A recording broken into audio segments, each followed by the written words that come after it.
بسم الله الرحمن الرحيم الحمد لله رب العالمين والصلاة والسلام على أشرف الأنبياء والمرسلين وعلى آله وأصحابه أجمعين أما بعد وقدر الفطرة صاع من البر أو الشعير أو دقيقهما أو سبيقهما أو من التمر أو الزبيب۔ تو آپ یہ جان چکے ہیں صدقہ فطر ہر مسلمان کے اوپر چاہے بچہ ہو بوڑھا ہو واجب ہوتا ہے۔ تو کتنا واجب ہوتا ہے اور اس کی نوعیت کیا ہوگی، یعنی کن چیزوں میں سے دیا جائے گا، کتنا واجب ہوگا اور کن چیزوں میں سے دیا جائے گا، اس کو بتلا رہا ہے۔ نوعیت کیا ہونی چاہیے، جو چیز دی جائے گی اس کی کیا نوعیت ہونی چاہیے اور کتنا۔ تو وہی کہہ رہے ہیں مقدر الفطرۃ صاع، یعنی فطرے کا جو مقدار متعین کیا گیا ہے وہ ایک صاع مقدار متعین کیا گیا ہے۔ اور صاع کو اگر ابھی کے اعتبار سے، ابھی کلو کے اعتبار سے، جو ابھی کلو وغیرہ کا استعمال ہوتا ہے اس اعتبار سے اگر دیکھا جائے گا تو کتنا بنتا ہے، تو اس میں بھی اختلاف ہے۔ بعض نے کہا کہ 2 کلو اور ربع، کلوین و ربع، 2 کلو یعنی 2.25 کلو، یعنی 2.25 کلو، یعنی ایک صاع 2.25 کلو کے، ابھی کے زمانے کے اعتبار سے، ابھی جو پیمائش ہے اس اعتبار سے کتنا بنتا ہے۔ تو بعض نے کہا کہ 2.25 کلو، لیکن جو اکثر لوگوں کی رائے ہے اور شیخ عثیمین نے بھی اسی کو قرار دیا ہے کہ 2 کلو 40 گرام، 2 کلو 40 گرام یہ مقدار گویا کہ جیسا ہم لوگ 2.5 کلو اسے دے دیتے ہیں، 2.5 کلو کہتے ہیں کہ 2.5 کلو واجب ہے، اس طرح کہہ کے ہم لوگ دے دیتے ہیں۔ تو 2 کلو 40 گرام کیا ہے، ایک صاع کے برابر ہوتا ہے، ایک صاع کے برابر ہوتا ہے۔ تو یہ مقدار ہے۔ اور کن چیزوں میں سے ادا کریں گے، تو کہہ رہے ہیں کہ گیہوں من البر، یعنی گیہوں، او الشعیر یا جو، یا دقیقہما، یا ان دونوں کا آٹا، یا ان دونوں کا ستو، یعنی یہ سب ملا کے 2 ہو گیا، یعنی کیا کیا ہوا، بر شعیر، او ان دونوں کا آٹا ستو، یعنی اسی کی قسم ہو گئے وہ۔ او من التمر، یعنی کھجور، او الزبیب، یا ایک زبیب یعنی کشمش، زبیب، یہ 4 قسم بیان کرتے، مؤلف 4 قسم یہاں بیان کر رہے ہیں۔ ان چاروں قسم میں سے یہ صدقہ فطر ادا کریں گے، اس میں سے چاہے ادا کر سکتے ہیں۔ تو حالانکہ حنابلہ کے پاس دیکھیں تو 5 چیزیں ہیں، حنابلہ کے پاس 5 چیزیں۔ نمبر 5واں کیا، العقد، یعنی پنیر، جس کو کہتے ہیں پنیر، العقد پنیر، حنابلہ کے نزدیک 5 ہی ہے۔ مؤلف نے یہاں پہ 4 ہی ذکر کیا ہے، پتہ نہیں وہ یا تو ایک سہون چھوڑ دیے ہیں، یا مؤلف کے نزدیک ہو سکتا ہے کہ 4 ہی ہوں، یعنی وہ یہ مانتے ہو کہ 4 ہی میں سے دیا جائے گا، یا یہ بھی ہو سکتا ہے کہ بھول گئے ہوں، یہ بھی ممکن ہے۔ لیکن حنابلہ کے نزدیک تو 5 قسم ہیں، یعنی 5 چیزوں میں سے جنس کیا، 5 جنس کیا، من البر او الشعیر او التمر او الزبیب او العقد، یہ 5 چیزیں ہیں۔ حنابلہ کے نزدیک تو 5 چیزیں ہیں، تو ان 5 چیزوں میں سے ادا کیا جائے گا۔ جبکہ جمہور کی جو رائے ہے، یعنی مؤلف کی رائے یا حنابلہ کی رائے ہے کہ ان میں سے ادا کریں گے، اور اگر ممکن نہ ہو ان میں سے ادا کرنا، تب جو کھاتے ہیں عام طور سے ہم لوگ استعمال کرتے ہیں کھانے کو، اس میں سے ادا کریں گے۔ جبکہ جمہور کی رائے یہ نہیں ہے، جمہور کی رائے کہ نہیں، ان چیزوں میں سے نہیں، ان چیزوں میں سے ادا نہیں کریں گے، یعنی ادا کر سکتے ہیں۔ ہاں، دیکھا جائے گا کہ آپ لوگوں کو یا ہم لوگوں کی غذا اصل کون سی ہے۔ جیسا ابھی کے زمانے میں دیکھیں تو چاول، اکثر چاول ہم لوگ کھاتے ہیں، چاول ہی کھاتے ہیں اکثر، یا گیہوں، یہ سب عام غذا، یعنی جو ملک کی جو عام غذا ہے ان میں سے دیا جائے گا، یہ نہیں کہ انہی 4 میں سے۔ ان کے نزدیک ہے کہ فَإِن لَّمْ يَجِدْهُ، یعنی کہنے کا فَإِن لَّمْ يَجِدْهُ، اگر ان 4 قسم میں سے، اور حنابلہ کے اعتبار سے 5 قسم، فَإِن لَّمْ يَجِدْهُ أَخْرَجَ مِن قُوتِهِ أَيَّ شَيْءٍ كَانَ، یعنی جو اس شہر کی غذا جو ہوگی، عام غذا، جیسا ابھی کہیے چاول گیہوں، کہیے چاول گیہوں، یہ عام غذا ہے، پیٹ بھرنے والی چیز ہے، اس سے آدمی کا پیٹ بھرتا ہے، یہ ہے۔ تو جمہور کی رائے ہے، ان کے کہنے کے مطابق اگر نہ ہو تب اس میں سے ادا کریں گے، لیکن جمہور کی رائے نہیں، جمہور کی رائے کہ نہیں، جو قوت البلد ہے، قوت اہل البلد ہے، اسی میں سے ادا کریں گے، اسی میں سے ادا کریں گے۔ جیسا کہ وہ ابو سعید الخدری کی روایت کرتے ہیں، خدری کی حدیث بیان کرتے ہیں۔ ابو سعید الخدری کہتے ہیں كنا نخرج على عهد رسول اللہ صلی اللہ علیہ وسلم صاعا من طعام، صاعا من طعام، یعنی کھانے میں سے ہم ایک صاع نکالتے تھے، اور پھر وہ یہ کہتے ہیں کہ وَكَانَ طَعَامُنَا يَوْمَئِذٍ، یعنی ہم لوگ کا کھانا کیا ہوتا تھا، یعنی کہتے ہیں کہ یہ بتلا رہے ہیں کہ ان لوگوں کا کھانا کیا ہوتا تھا۔ ابو سعید یہ کہہ رہے ہیں کہ ان لوگوں کا کھانا ان زمانے میں، نبی کریم صلی اللہ علیہ وسلم زمانے میں کیا ہوا کرتا تھا، یہ بتلا رہے ہیں کہ وَكَانَ طَعَامُنَا يَوْمَئِذٍ الشَّعِيرُ وَالزَّبِيبُ وَالْعَقِطُ وَالتَّمْرُ وَالْبُرُّ، یعنی 5 چیزیں، یہی 5 چیزیں، یعنی یہ کھانا بتلا رہے ہیں کہ ہمارے نبی کے زمانے میں یہی ہم لوگ کا کھانا تھا، ہم لوگ یہ کھاتے تھے، اس لیے ذکر کیا جا رہا ہے یہاں پر، اس لیے ذکر کیا جا رہا ہے۔ جمہور اس کا جواب دیتے ہیں۔ ان لوگوں نے کہا کہ دیکھیے ابو سعید الخدری کی، حنابلہ نے کہا کہ ابو سعید الخدری کی نے جو کہا کہ 5 چیز، یہ 5 چیز ان کی ابو سعید کی حدیث میں 5 ہی چیز کا ذکر ملتا ہے، اس لیے 5 ہی چیز ادا کریں گے، لیکن جمہور کہتے ہیں کہ نہیں، یہ ابو سعید الخدری کہہ رہے ہیں نا کہ ہم لوگ یہ کھاتے تھے، یعنی ان کی ہماری غذائیں یہ تھی، غذا یہ تھی ہم لوگوں کی، اور تو ہم لوگ کی جو غذا اس میں سے ہم لوگ زکوٰۃ ادا کرتے تھے، تو یہ کہہ رہے ہیں۔ تو جمہور کی رائے یہ راجح ہے، جمہور کی رائے ہی راجح ہے کہ جو قوت البلد ہے اسی میں سے ادا کیا جائے گا، اور اس اعتبار سے اگر دیکھیں گے ابھی، اگر دیکھا جائے ابھی کے زمانے میں، تو یعنی 5 چیزوں میں سے اگر دیکھیں گے تو یعنی گیہوں تو ٹھیک ہے، گیہوں ہم لوگ کھاتے ہیں، اسی طریقے سے رز کا تو ذکر ملتا نہیں ہے، یعنی اس 5 چیزوں میں رز کا ذکر ہے، چاول کا ذکر نہیں ہے، چاول کا ذکر نہیں ہے، ادا کیا جائے گا، اس لیے کہ ابو سعید الخدری کی جو حدیث وہ کہہ رہے کہ وَكَانَ طَعَامُنَا، ہم لوگ کے کھانے کا ہم لوگ یہی کھاتے تھے، انہی چیزوں کو ہم لوگ کھاتے تھے، یہ کہہ رہے ہیں ہم لوگ کا کھانا یہ ساری چیزیں ہوا کرتی تھی، یعنی یہ کہنا چاہ رہے ہیں۔ اس اعتبار سے ہم لوگ کا ابھی کے زمانے میں کھانا چاول ہے، چاول نکالیں گے، تو ان 5 چیزوں میں سے اگر دیکھا جائے تو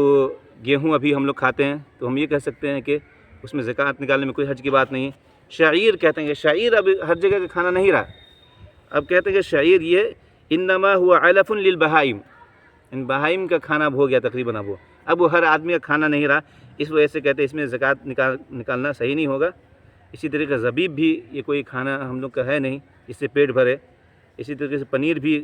کھانا نہیں ہے، اس طرح کی چیز نہیں ہے کہ کھانے کے طور پر اس کو پیش کیا جائے۔ اور اسی طریقے سے دیکھیں گے تو آخری قسم تمر، یعنی تمر بھی پیٹ بھرنے والی چیز ہم لوگ کے لیے نہیں ہے، ابھی ہم لوگ ویسے ہی کھاتے ہیں، 1 2 4 کھجور کھاتے ہیں۔ تو کہنے کا مطلب یہ ہے کہ ابھی دیکھا جائے تو ان 5 چیزوں میں ایک ہی چیز جس میں زکوٰۃ ادا، جمہور کے مطابق زکوٰۃ ادا کر سکتے ہیں، ورنہ چاول ہے، یعنی ان حدیث میں اس کا ذکر نہیں ہے، یعنی اس حدیث ابو سعید کی حدیث میں اس کا ذکر المہم نہیں ہے، لیکن چاول میں سے ہم نکال سکتے ہیں۔ اس کے بعد کہہ رہے ہیں اسی طریقے سے ایک اور مسئلہ اسی سے متعلق ایک مسئلہ کہ کیا اگر کوئی آدمی زکوٰۃ الفطر قیمت میں سے نکالنا چاہے، پیسہ نکالنا چاہے، تو اس کا کیا حکم ہوگا؟ تو یہ بھی ایک اختلافی مسئلہ ہے کہ آدمی طعام کو چھوڑ کر قیمت اگر ادا کرے، جیسا کہ ہم لوگ دیکھتے ہیں گاؤں سماج میں عام طور سے لوگ پیسے ہی نکال دیتے ہیں، ابھی بھی نکال دیتے ہیں،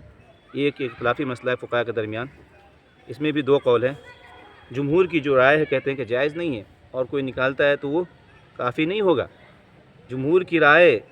یعنی احناف کو چھوڑ کر باقی سب لوگ، ابن باز وغیرہ بھی اسی میں ہیں، یعنی ائمہ 4 میں سے تینوں ایک طرف ہیں، ابو حنیفہ کو چھوڑ کر کے کہتے ہیں کہ جائز بھی نہیں ہے، اگر کوئی نکال تو جائز بھی ہوگا بھی نہیں، پورا یعنی اس کا ہوگا بھی نہیں۔ اور دوسرا قول اس کے اندر ہے کہ کافی ہو جائے گا، قیمت نکالنے سے، زکوٰۃ الفطر میں نکالنے سے کافی ہو جائے گا، یہ ابو حنیفہ کی رائے ہے، ان کا قول ہے۔ تو ابو حنیفہ کہتے ہیں کہ یعنی وہ دلیل دیتے ہیں کہ بھئی قیمت اگر نکالتے ہیں تو یہ زیادہ نفع بخش ہے، فقیر کے لیے، مسکین کے لیے یہ زیادہ فائدہ مند ہے۔ اس طریقے سے وہ لوگوں سے سوال کرنے سے بھی بچ جائیں گے، اور اپنی من کے مطابق بھی سامان خرید لیں گے، جو ضرورت ہوگی وہ خرید لیں گے وہ۔ لیکن جمہور یہ جواب دیتے ہیں ان کا، کہتے ہیں کہ بھائی نبی کریم صلی اللہ علیہ وسلم نے کھانے نکالنے کے لیے کہا ہے، کھانے میں سے نکالنے کے لیے کہا ہے، اس کا بھی کوئی نہ کوئی مقصد ہوگا۔ اگر کھانے کو نکالنے کے لیے کہا تو اس کا بھی کوئی نہ کوئی مقصد ہے، اور اس کا مقصد یہ ہے کہ یعنی اس شعیرہ کے بھی اظہار، اس شعیرے کا بھی اظہار مقصد ہے کہ یہ بھی شعیر، یعنی بہت سارے شاعر ہیں، یہ بھی شاعر کا اظہار ہو، لوگ جانیں، اس کو بھی جانیں، لوگ اس کو بھی پہچانیں کہ یہ بھی ایک عبادت ہے، یہ بھی ایک شاعر میں سے ایک شاعرہ ہے۔ ورنہ اگر پیسے ہی میں سے نکالنا ہے، پیسے میں سے نکالنا جائز نکالنا ہوتا تو پیسے میں سے نکالنے والا زکوٰۃ تو ہے ہی، زکوٰۃ تو پیسے میں سے نکالا جاتا ہے،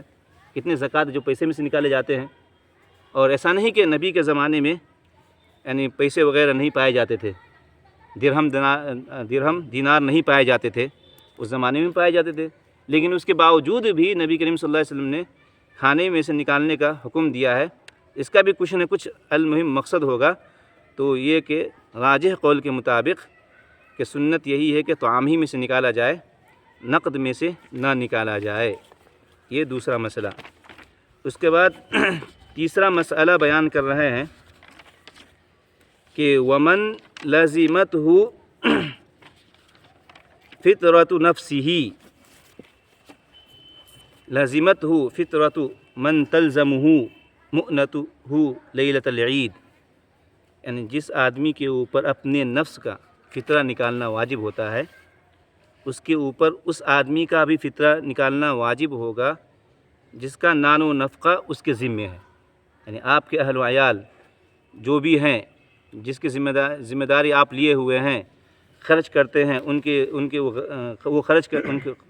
خرچ کرتے ہیں، آپ کے ابو ہوں، آپ کی ماں ہوں، آپ کے بھائی ہوں، یہ سب ان کی ذمہ داری آپ کے اوپر ہے، تو آپ کیا ہے ان کی طرف سے بھی صدقہ نکالیں گے، اس شرط کے ساتھ کہ وہ فقیر ہو، مسکین ہو، فقیر ہو، مسکین ہو، تب آپ نکال سکتے، یعنی یہ شرط ہے، یہ شرط ہے بیوی کو چھوڑ کر، یعنی بیوی کے لیے شرط نہیں ہے کہ فقیر ہو، بیوی کا تو نفقہ آپ کے اوپر واجب ہے، بیوی کا نفقہ آپ کے اوپر واجب ہے،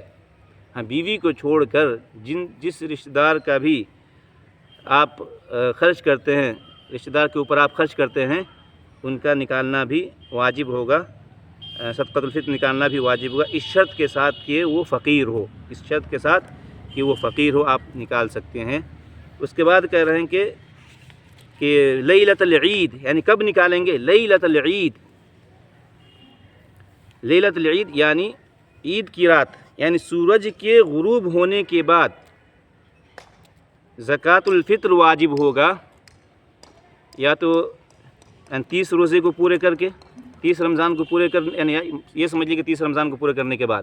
یا کبھی کبھی 29 میں چاند نکل آئے تو مغرب کے بعد یہ واجب ہوگا، مغرب کے بعد گویا کہ واجب ہوگا۔ تو یہ جو جملہ کہتے ہیں کہ زکوٰۃ الفطر شمس کے غروب ہونے کے بعد واجب ہوگا عید الفطر کی رات، عید الفطر کی رات، اس جملے پر بہت سارے آثار مرتب ہوتے ہیں، مسائل مرتب ہوتے ہیں۔ کیا کیا مسائل مرتب ہوتے ہیں بھائی؟ اس جملے سے بہت سارے مسائل کیا کیا مرتب ہوتے ہیں؟ تو کہتے ہیں کہ نمبر 1 کہ کوئی آدمی اگر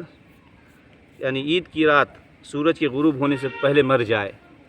عید کی رات سورج کے غروب ہونے سے اگر پہلے مر جائے تو زکوٰۃ الفطر اس کے اوپر واجب نہیں ہوگا، سورج کے غروب ہونے سے پہلے مر جائے زکوٰۃ الفطر واجب نہیں ہوگا، سورج کے غروب ہونے کے بعد مرے اگرچہ کہ 1 ہی منٹ کے بعد کیوں نہ مرے، سورج کے غروب ہونے کے بعد مرے اگرچہ کہ 1 ہی منٹ بعد کیوں نہ مرے، کیا اس کے اوپر زکوٰۃ الفطر نکالنا واجب ہوگا۔ اسی طریقے سے دوسرا مسئلہ یہ ہے کہ کوئی شخص اسلام قبول کرے سورج کے غروب ہونے سے پہلے، لیلۃ العید سورج کے غروب ہونے سے پہلے اگر یہ کر لے قبل غروب الشمس تو اس کے اوپر زکوٰۃ واجب ہوگا، سورج کے غروب ہونے سے پہلے اسلام قبول کر لے تو، اور وہی اسلام قبول کرتا ہے سورج کے غروب ہونے کے بعد تو اس کے اوپر زکوٰۃ الفطر نکالنا واجب بھی نہیں ہوگا۔ اسی طریقے سے کوئی شادی کرتا ہے سورج کے غروب ہونے سے پہلے، لیلۃ العید کی بات ہو رہی ہے، لیلۃ العید کی بات ہو رہی ہے کہ کوئی شادی کرتا ہے اور سورج کے غروب ہونے سے پہلے کرتا ہے اور اس کے اوپر دخول کر لیتا ہے اس کے ساتھ، تو اس کے یعنی اس شوہر کے اوپر اس کا فطرہ نکالنا واجب ہوگا، اور اگر شادی کرتا ہے مغرب بعد تو پھر نہیں ہوگا، اور دخول نہیں ہوتا ہے تو پھر کیا ہے نکالنا واجب نہیں ہوگا۔ یا کبھی کبھی ایسا ہوتا ہے نا عقد کر کے چھوڑ دیا جاتا ہے، صرف عقد کر لیا جاتا ہے، لیکن دخول نہیں ہوتا ہے تو پھر صدقۃ الفطر واجب نہیں ہوگا اس کے شوہر کے اوپر۔ اسی طریقے سے ایک مسئلہ یہ بھی ہے کہ کوئی انسان پیدا ہو سورج کے ڈوبنے کے بعد پیدا ہو تو اس کے اوپر بھی زکوٰۃ الفطر نکالنا واجب نہیں ہوگا، لیکن مستحب ہے کہ نکالا جائے۔ جیسے جنین کے بارے میں کچھ لوگ کہتے ہیں کہ مستحب ہے، حدیثیں ضعیف ہے اس کے بارے میں، لیکن کچھ صحابہ اور تابعین کے اقوال ہیں جس سے ایسا لگتا ہے کہ مستحب ہے۔ اگر جنین ہے 4 ماہ سے زائد کا بچہ ہے تو علماء کرام کی یہ رائے ہے کہ مستحب ہوگا اگر نکالتے ہیں تو، لیکن حدیث ضعیف ہے، لیکن کچھ اقوال ملتے ہیں اس طریقے سے۔ اسی طریقے سے اگر کوئی بچہ سورج کے غروب ہونے سے پہلے پیدا ہوتا ہے، اگر 1 منٹ پہلے بھی، تو زکوٰۃ دینا اس کے اوپر نکالنا واجب ہوگا زکوٰۃ الفطر، اور بعد میں پیدا ہوتا ہے تو واجب نہیں ہوگا۔ یہ مسائل کیا اس پر مرتب ہوتے ہیں،